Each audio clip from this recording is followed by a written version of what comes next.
Hi, I'm Cecilia of Bitch on the Rise. And I'm Teresa of Joyberry Studios. And we're two sisters who love crafting. We wanted to find a fun way to document our makes and things that we're passionate about. This podcast is just a chill hangout for anyone who loves making stuff, whether it's sewing, knitting, baking, or just being crafty. We don't take ourselves too seriously, and we're all about tackling new projects and learning new skills. We don't focus on perfect, we focus on making it anyways and having fun along the way. It's like a creative catch-up with friends who relate to the joy of being creative. Just crafty chats, cozy vibes, and no pressure. Welcome to our podcast, Make It Anyways. On this week's episode of Make It Anyways, we are talking about crafting on the go. Yes, we thought this would be perfect to talk about during the holiday season when a lot of people are maybe going out of town for small trips to see family, or maybe just going out to see, going out to parties with friends and stuff like that. Yeah, or even just like you're spending a lot of time hanging out with people, but it's not necessarily in your house. You're spending all day on Christmas with your family at, grandma and grandpa's. You need a craft. You should probably have a craft. Yeah. A cozy Christmas craft. That would be perfect. Yeah. But we also feel like this episode applies to even just like normal everyday life. Like maybe you're going to the doctor's and you know that it's going to be a 20-minute waiting room wait. So you can bring your crafting on the go then. Yeah. Or, maybe you're having a bonfire at a friend's house, or it's Saturday football and you don't watch football, aka me. And me. Yeah, so Refuse I'm to bringing learn my the sock. rules. I'm knitting. We're doing some knitting. We're doing some cross stitching. We are getting some crafting in whenever we can. Yes, we are. Yes. Anyways, Cecilia, should we share our current projects? Yes. So I am making the Wanderlust scarf from Kristen Holloway Designs. It is a crochet scarf that is worked in the long, I guess. Okay. It's like 300 stitches long, and then you just work a couple rows up. It's really cute. It has some cable looking elements to it, and I picked out this really beautiful wool from So to Speak to use for my partner, and I'm finishing that up in hopes to get it done for Christmas. So awesome. We'll see. That sounds like a good project, and also like a nice cozy project that you can bring on the go. Yes, I have brought it very many places on the go already, so. How funny. How funny. What about you, Teresa? What's your current project? I am working on the Adria top from Seamwork. Oh, gorgeous. This is just like, I love a basic top. What drew me to this top is it's got a little bit more of an interesting neckline. It's kind of like a deeper V-neck, but I still feel like it's not like revealing or anything like that. And then the sleeves are like a little bit longer than a traditional sleeve, so I feel like they are a little bit more interesting in that aspect. It's like a little bit above the elbow, right? Yes, so it's a little bit longer than a traditional sleeve. And then what I really liked about it was that it had darts that go from like the waist up to the bust, and they also have darts in the back that go from like the bottom up. I've only ever done bust darts that go from like the side to the middle of the chest. Yeah. So this is my first time doing darts in this vertical direction, but I think it gives the top like a really like lovely kind of crisp shape. So I'm just doing my first top with some like scrap fabric. It's just like this brown small little plaid fabric that I had in my stash. It's just like a cotton, I'm pretty sure. That's like super in. So. Yeah, so it was passed down to me. I did lengthen it a little bit. I held up the top and I was very nervous it was going to be like a little bit too cropped for me. So I did add a little bit of length, but I'm working on that, and hopefully that will become like one of my like tried and true patterns, I think. I'm so excited. Once you finish that, I would love to see how it goes and hear about how it goes, because yes, I also would like to make that top. Maybe we'll do an Adria top sew episode. along. Oh, yes, an Adria top sew along episode. Love. Perfect. Let's write it down in the books. Wonderful. All right. So before we get into crafting on the go, I think it would be fun to do a fun question. Okay. So let's hear it. Cecilia, what is one crafting tool that you could not live without? I mean, I hate to say it, but it's my seam ripper. Oh, okay. Because I make a lot of mistakes. I think we've learned in this podcast that I just kind of like tackle things head on, even though I have no idea what I'm doing.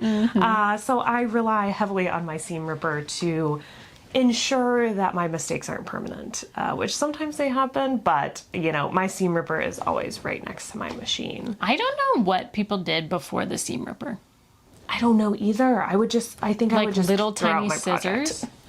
Like if you had to pick apart a Lego project with scissors, it would be so tedious. No.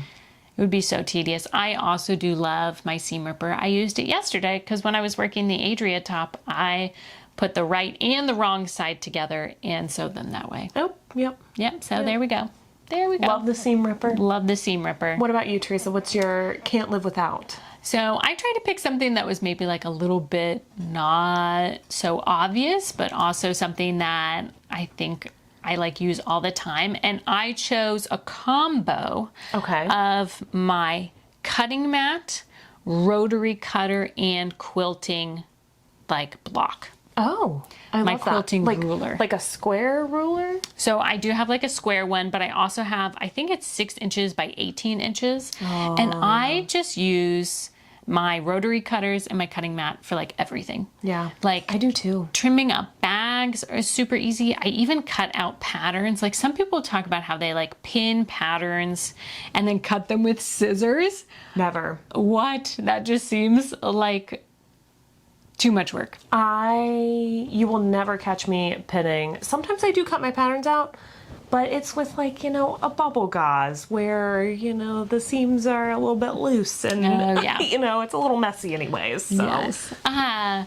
even like have started using them for like, if I'm going to cut out like a pattern. Like I print out a lot of my patterns on paper, I tape them together, and I'll even go around and just like cut them out with my rotary cutter. Okay, do you have a rotary cutter for paper? Okay, so no. I know you're not supposed to do that, but whatever. Teresa, I'm appalled. No, okay, so I know people you just change your blade all the time? You can change your blade. I don't feel like my blade is like dull though. Maybe you're just using a lot of force.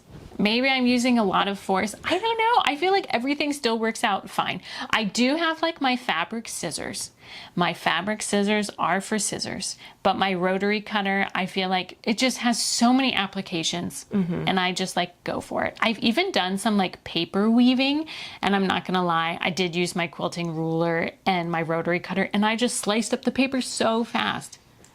I understand the desire to use your rotary cutter for paper, but like emotionally I just can't. I know. It's like this big thing in the sewing community that they're like cutting materials for fabric only, and I break it sometimes. But we do what we can. I guess what's nice with the rotary cutters is that you can replace the blades. So like you dull it with paper and you're just replacing your blade more often, as opposed to scissors, which are a pain in the butt to get sharpened. One thing that I also love is that I recently got like a smaller rotary cutter. So you can have like the standard big one, and then there are small rotary cutters, and the small rotary cutter is so nice for like working through like curves and stuff like that, for like armholes and necklines and stuff. I used her small rotary cutter when we were sewing together one weekend, and let me tell you, it is a game changer. If you do not have one, you should definitely get one. Like, I think if I were to like start all over, I would still get my huge cutting mat. I think you only really need the 6-inch by 18-inch quilting ruler. I have a little 6-inch by 6-inch square. It's nice, but I wouldn't get it again.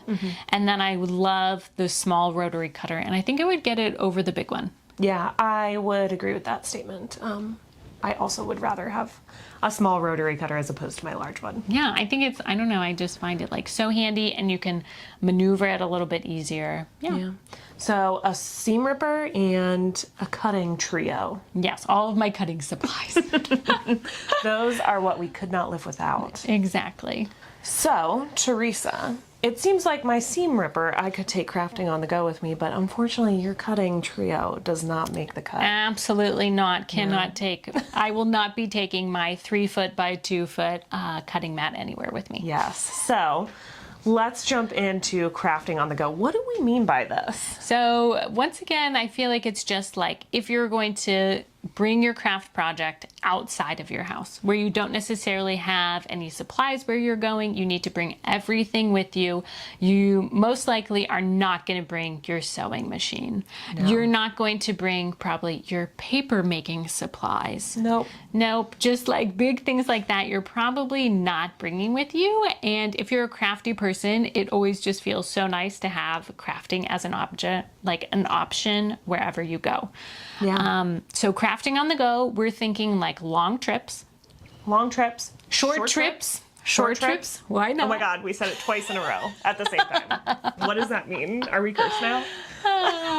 You can take it on short trips, like when you're gonna go hang out with your friends for a night, or even just like, you know, sometimes you're waiting at the doctor's office for 45 minutes, and instead of getting angry about waiting for 45 minutes, it's turned into an opportunity to craft for 45 minutes. Yes, or maybe you're just like waiting to pick someone up at the airport during this holiday season or something like that. Like, we're talking about crafts that we think you can easily take on the go. Yes. So what does that look like? So, I don't know. Should we talk about like our most unhinged crafting on the go? Yes. Like, I feel like culturally it could be like frowned down upon to do crafting in certain places. Like, Yes, it sometimes can. during book club, we're having like a lively discussion. I'm just like, wow, I should have brought my cross stitch. So I can kind of like sit back from this. Or just like, it's so fun, but I'm like having a good time with my friends, and I'm like, oh, it would just be even more elevated if I had a craft project with me. Crafts elevate everything. Yes, they do. For me, I am someone who needs to keep my hands moving. Otherwise, I will be fidgeting. I'm a fidgeter, so to have a craft in my hand really can make a difference in like me paying attention to what's going on too. So Teresa, where is the most unhinged place that you've been caught crafting? So I guess I don't have like a single like little outing, but I did once go on a bachelorette trip to Napa, and on the Love flight Napa. there, and whenever we had downtime, I knit baby sweaters. Oh, why baby sweaters in Napa? That doesn't seem like the vibe. Well, I was pregnant. Oh, also doesn't seem like the vibe. Does not seem like the vibe. Yes, pregnant in Napa. It was an interesting trip. I still had like a lot of fun. It was good to be with my girlfriends out there. Yeah. It's gorgeous out there. So. But yes, it was funny. The vibe was bachelorette party, and then I'm sitting there like knitting a baby sweater. I even ran out of yarn and like took the rental car to the nearest Joann's to get more yarn so I could finish my sweater. I had like a 4-hour flight. I was like, I cannot sit on this 4-hour flight and not do anything. Yeah. No, you can't. No, I was gotta like, be knitting. I am the kind of person who I'm constantly thinking about like crafty things that I can do. And my to-do list is always filling itself up.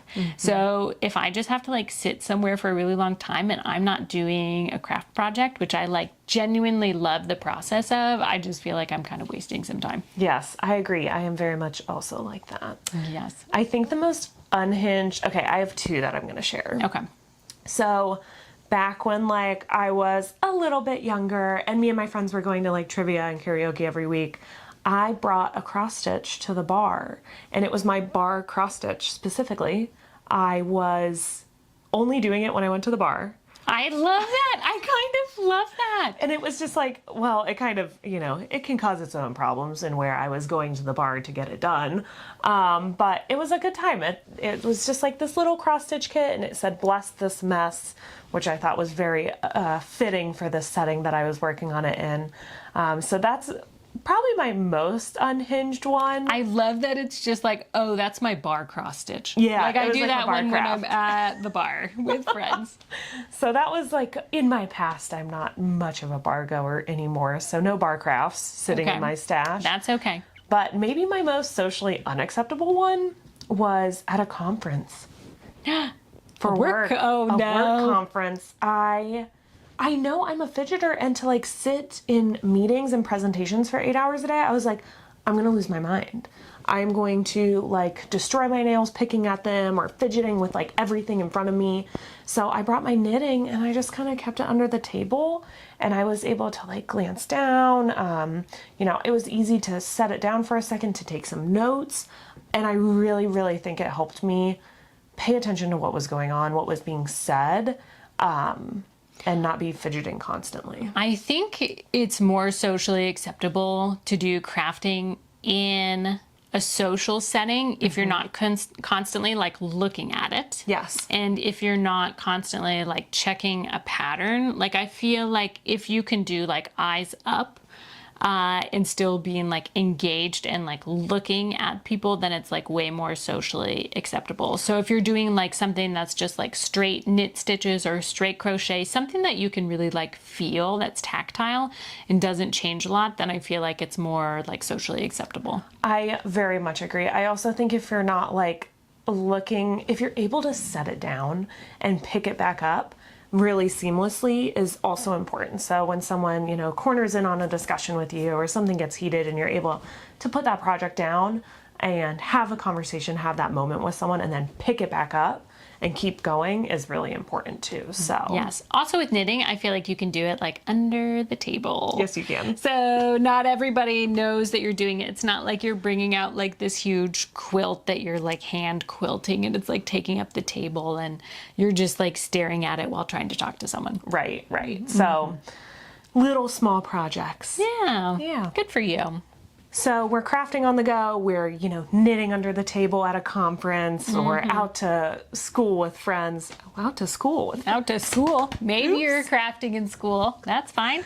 Maybe you are crafting in school. Maybe you're like me and you need to be doing something with your hands. As long as the teacher says it's okay. As long as the teacher says it's okay. Another great place that I would love to do some crafting in is in the car. Teresa, can you craft in the car? Great question. Car rides can be so tedious. Yes, I remember they can. one time on a car ride, I was just getting so bored with myself that I was like, I'm going to teach myself to French braid my hair. I was like, I'm just sitting here. There's nothing else going on. I'm going to work on like learning how to French braid my hair because... Did you learn how to French braid your hair? Yes, but I think I just spent like 20 minutes trying to French braid my hair and then my arms got tired and Yeah, that does happen when you French braid. yes, especially for 20 minutes straight with your own hair. Like, yeah. Anyways, car rides can be so tedious. So if I can, I would like to craft in the car, but there are very few crafts that I can do in the car. I get car sick pretty easily. So I feel like the best craft for me to do in the car is just like a straight knitting piece. Yes. I Like would if agree. I'm just like knitting in the round for like a hat or something, I can't do cables. I can't do like texture knitting. I can't be looking at a pattern. If I'm just can like look out the window and just have like knitting going on in my lap, that's something I can do. Yeah, very similar to like me at a conference. I need something that I can just kind of like do with my hands and not be looking up and down because I also get car sick in the car Oh, very easily. What it's happened so to sad. us? Is You it our know, family genes or Do we something? just need scopolamine patches? Yes, So we then we do. can craft in the car. That would be amazing. Those are just like these motion sickness patches that you can get, but they are prescription. I don't know. I've never taken one. I don't know if it'd be worth it. I have tried to take like Dramamine so that I can craft in the car, but I forgot that it also makes you really tired. So You just the napped crafting instead. did not happen. You Yes. just napped. All napping, no crafting. How tragic. So I really like to crochet when I'm in the car because you can really, really feel your crochet stitches when crocheting. I think even more so compared to knitting. So crochet is my go-to and I can do it really fast in the car, which I love. That's so funny because like I am a stronger knitter. I have barely crocheted anything. And the reason why I've barely crocheted anything I think is because it seems so daunting to me as a craft. And I feel like I could never crochet without looking. Yes. Well, once you get into it, you'll be able to figure it out. It also depends on the stitch. So, you know. But anyways, I feel like I can knit without looking. You feel like crochet. Both great options. Do for whatever doing in the works car. for you. So in this episode, I think we wanted to dive into just like some of our favorite things that you can do on the go, like our favorite crafts that we think are really portable, just to give you some ideas when we're heading into this holiday season, or if you're listening at a different time of year, just throughout the year, you can bring these crafts on the go. Yeah. Yeah. Crafts that you can share with others too, potentially. Yes, exactly. So the first thing I feel like we could hit on are just like fiber arts crafts, like Yes. knitting and crochet. I feel like if you're crafting on the go, especially if you're going to a doctor's office or something small like that, and you want your project to fit in your purse, I feel like you could do some smaller items like hats, socks, Socks. Socks are great. Love my socks for crafting on the go, or maybe just like a quick cowl or something. Yes. If you're working on like a blanket. I was going to say, I have a friend that's working on a blanket. Not the best for crafting on the go. She really only brings it over for like extended movie night. Yes, exactly. Or I feel like even like a shawl, I feel like is too big. Unless you're going on like vacation or something like that. You don't want to break out a shawl at the bar. No, you do not. No. I will say, me and my partner just got back from a little trip, and I was quite literally working on my sock at the bar. Oh, I love that. Yeah, like it was so easy to just pull out. I keep all of my smaller fiber arts projects in little pouch bags. Love that. They appear in my life constantly. Also a great sewing project are making the little craft bags. Making the little craft bag to take your little craft on the go. It really, you can keep like everything in those little pouches, and it's so easy to just like, if you have a bigger purse, put it in your purse, and then, you know, you sit down to enjoy a nice cocktail at a bar and knit your sock. I love that. All right, Cecilia, share your ideas. Yeah, so you can do some knitting, you can do some crochet, but you can also do some embroidery and cross stitch. Like I shared earlier, I had that it was just a tiny little cross stitch kit, and I was able to take that to the bar with me in one of my little pouches. I think cross stitch is a really easy one to do because it's so straightforward. You know, you're just making crosses constantly on your little fabric. So yes, especially if you get one of the cross stitches that have like the painted canvas, where you don't even have to like look at a pattern. You're not even looking at a pattern. That makes it even easier. And if you're going like on an airplane or something like that, you can bring, I feel like, little pairs of scissors, maybe like a child's pair of scissors, or they do sell, I have one of these, it's like a little circle and it has little notches cut out, and there's like a little blade on the inside. You have one of those? Yes, I love them because I feel like I can just throw it into my knitting bag or like embroidery, crochet, whatever I'm doing, and it's a really easy way to like cut those threads. Yeah. Does it cut like yarn threads? Yeah. Oh yeah. Yeah. Okay, not and just it's embroidery sharp. floss. Yeah. You just kind of, you know, on the side of your sewing machine, how you have that little blade that you like pick up the stitches or the thread to cut it off on. Yeah. It's literally just like that. Oh, that's so nice. I should get one of those. I've always just taken child scissors in my project bags on planes. Yes. And also I highly suggest wooden needles for planes. Yes, you don't want like little spiky size 0 metal knitting needles. No, sometimes they take those. Yes. So be careful if you're flying. If you are bringing knitting on an airplane and you're like nervous if they're going to take away your knitting needles or not, I have seen some people will like just take like a needle with some scrap yarn and they just like shove it through all of their worked stitches, and then when they go through security, if they think they're going to take their knitting needles, or maybe that's a chance, if they do take them, they can pull them off of their project. They can take the knitting needles and you don't have to worry about dropping all those stitches. Yeah, that's a great idea. Or those like, they have interchangeable needles if you have like the connected. Oh yeah. I don't know what it's called knitting needle wise. Oh, hello. sorry. I have a cat named Goblin. Run for You, it was in one episode, and now we have Goblin in this one. That's fine. That's sorry. fine. But yeah, so I think cross stitch is a great option to take on the go. Embroidery, like you said, is another great option, especially with it printed. What I really love to do is purchase the embroidery and cross stitch kits. So that it really is just like everything I need. They don't give you too much floss in those. They give you one needle, a little hoop, the fabric, and then it's everything you need. It's everything you need, and then you're not, you know, carrying around a bunch of different floss or too much of one thing for the project. So yes, if you're doing cross stitch or embroidery on the go, I highly suggest a kit. One thing that I've also done in the past on like a vacation is I've taken and added like some embroidery to a garment. Great and that's idea. just like a fun way, because when you're done with it, it's literally like, then you can just automatically wear the garment. Yeah. And it's like, yeah, you didn't really have to bring that many supplies on your trip with you. I once cross stitched like a little fire engine on one of my son's shirts. I wanted like a cross stitch. Pardon the interruption. Goblin, who you just met, decided to have a cat fight. Like, Yes, he is the worst. Now, back to the podcast. I really wanted a cross stitch pattern to work on during this like one vacation, and it was like the day before, and this is just like what I was able to throw together really quickly, and it worked out great. That's a great option too. Yeah. There are some other things that you can do outside of fiber crafts. Yes, of course. I feel like you could also do like doodling or drawing or maybe like bullet journaling. I think that could be like a fun crafty thing to get into, especially if you're going on a trip. It would be really fun to like maybe do some little scrapbooking to a journal of all the different places. Like a trash journal? Oh, I love the idea of these trash journals. I love this too. I'm seeing them all over Instagram. You literally just take what would be like trash and then you can just tape it into like a journal. You can add doodles around it, maybe little reflections about your trip that you're on. It's like a little memory. Yes, I love the idea of a trash journal, especially when traveling, because you're able to put tickets or like, maybe you get like a little menu or anything that you might pick up on your trip. You can just pop in there, do some journaling in there too. It would be really cute. I kind of want to start one next year. So that would be super cute. That would be like a good, I don't know, thing to just, start in the new year or whatever. And you could have one for like all of 2026 or whatever. Yes.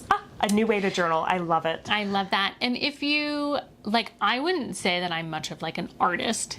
Like, I do not gravitate towards like drawing and sketching, but on Instagram I have seen some artists do like these creative prompts, and then it's like you draw like a bunch of different scribbles and then you like turn them all into trees somehow, and or just like you draw all these squares and then you go through and you see how you can make them into houses. Oh, that's and I cute. feel like that is just like such an easy thing that you could even do like on the back of a piece of like scrap paper. Yeah. Or like in hotels, how you get those little notepads. Like if you're feeling like a creative moment but you don't have anything with you, like that would be such an easy, quick thing to like be able to like whip out and fun thing to do. Yeah, that's adorable. I know there's also some like, if you're more apt to be a drawer, they have challenges like Inktober, which is a drawing prompt every day during the month of October. You can look up past years, to get some ideas, and it's just a great way to practice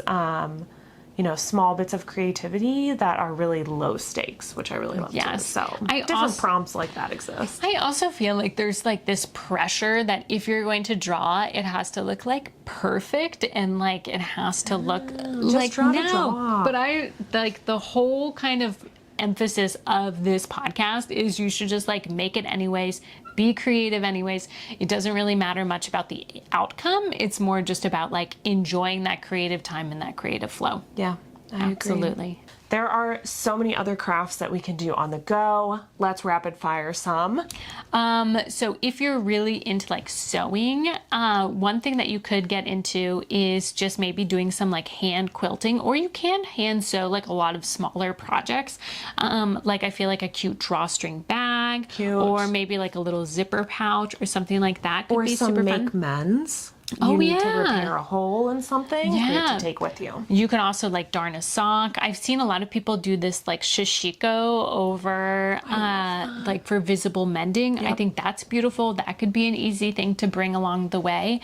If you're really into quilting, you could also maybe bring English paper piecing. So if you don't know anything about English paper piecing. I don't know anything about this. I think you take like, there are these paper hexagons, and what you do is you take a little scrap of fabric and you glue it onto this little cardboard piece, and then you just do some quick stitches to every corner to hold it on that like place. Okay. So it's kind of this fabric that's wrapped around this piece of paper. Yep.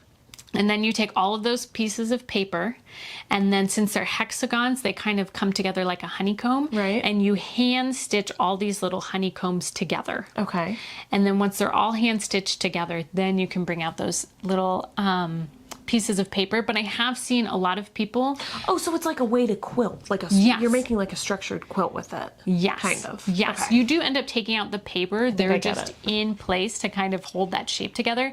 But I have seen a lot of quilters like that is their craft that they take on the go, because they just have like a little bag, and then they put in some scrap fabric. They put in some of these like little hexagons, and you can do a few of them and then take them out when you're done. But that's like a great way to bring some crafting on the go. That is a great one. Some quick other ones is bringing crafts to share with friends. So you can, you know, have a cross stitch that maybe all of your friends are working on, and it can be like Sisterhood of the Traveling Cross Stitch. Or maybe it's just like a simple like Christmas ornament. Yes. Or like Christmas it's like ornaments. a really fast cross stitch. You bring enough of the yarn and the They fabric. make those mini ones that are like so cute that you can be a Christmas ornament. Perfect for that. Absolutely. You can also do like just old school friendship bracelets. Like with embroidery floss. Yes. Like back when you were like 10 or 12 years old, making friendship bracelets with your friends. I have been trying option. to teach my daughter how to do them because I feel like it is a great craft on the go. And once your kiddos can learn like the simple knot, like you can make the straight up string ones, or they have like some really intricate designs. They do. Even I saw DMC, like that makes the embroidery thread. They have some friendship bracelet patterns online. So if you wanted to do like a little bit more involved friendship bracelet, they are a great resource. Yeah, would be a great craft option for you, for friends, for kids, for, Yes. you know, any age. Anybody. Any amount of a group, it would be perfect for. One thing that I thought got kind of popular in like the Taylor Swift era was like doing just like beaded bracelets. Oh, yes. I feel like that was so in for a little bit there. The rave community calls it candy. Why? I don't know. Are they supposed to be like drugs or something? I hate that. No. What? I don't know. I don't know. I feel Or like it's maybe a I'm drug reference I don't know I about. might be pronouncing it wrong too, but it's like Kandi. That's what it's called. And you're like meant to Oh. like share it with others. So you're, you know, Okay. if you have a big event coming up, like a big concert or something, and that is part of the culture of the, you know, thing that you're doing, that is a great option to get together with friends, make a bunch of these beaded bracelets. And then the great thing about it is the culture is to give them away. I do love to that. exchange them. So To share. I also feel like doing a beaded bracelet is like something that you could bring to like a little gathering and like everybody feels pretty comfortable beading. Like cross stitch, I feel like you would have to like know really who you're coming and bringing the cross stitch to. But I feel like for beading, like everybody can make a bracelet. anyone and everyone can make a little friendship bracelet. And I feel like when you buy that supplies, it usually comes in bulk anyways, and that's like the perfect way to share. It's like, here, let me give you 700 different colors of thread. Yes. One thing that I also saw that was really cute is some people will make like these little origami cranes and just kind of like leave them in little places. And I think obviously you don't want to fill like an entire shop with little cranes, but I think it would be cute like if you're just sitting in like a taxi or something, or just sitting at a coffee shop waiting for your coffee, to make like a cute little paper crane and then just like leave it on the table. I feel like that's like such a cute like trinket to find. That is so cute. I would love that so much. I think it's also great because you could use like a scrap piece of paper, you know, that you have picked up at the coffee shop, you know, maybe you make it out of your receipt or something. I don't know. Yeah. Could do a lot of cute things with Yeah, that. but I feel like also you could just like learn how to make the paper crane. Yeah. Like you don't have to become an origami master to do this. You could just like learn the paper crane, Yeah. and that would be fun. A lot of great options for crafting on the go. So another great option when you're crafting on the go is finding craft stores to visit. I love this because I kind of feel like if you're in a new area, it's great to just like check out the different stores, find inspiration. And I find it's really fun to just kind of like, I don't know, expand your horizons. When I once went to Colorado to visit our brother once, like way back when, he brought me to Fancy Tiger Crafts, and Oh, it was I like didn't know about this. It was such a fun store, and it was like right by him, and I loved it. I loved checking it out. I had so much inspiration, and it was so funny because I ended up going on to Creative Bug, and they had like a ton of classes. And I'm like that's from great. Ohio, and it was so fun to like go onto this website and be like, oh, I have a connection to that store. Yeah. Yeah, that is really great. Another one that we went to was Fox River Fibers. Oh, yes. In Wisconsin. On our latest trip to Wisconsin. Yeah. So this past summer, our aunt, we were visiting her in Wisconsin with the rest of our big family up there.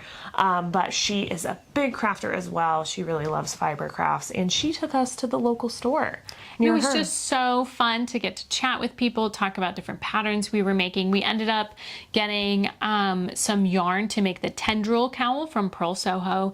And right around then is when we were finishing up our hibernal sock. So I feel like we also got some more sock yarn. yarn.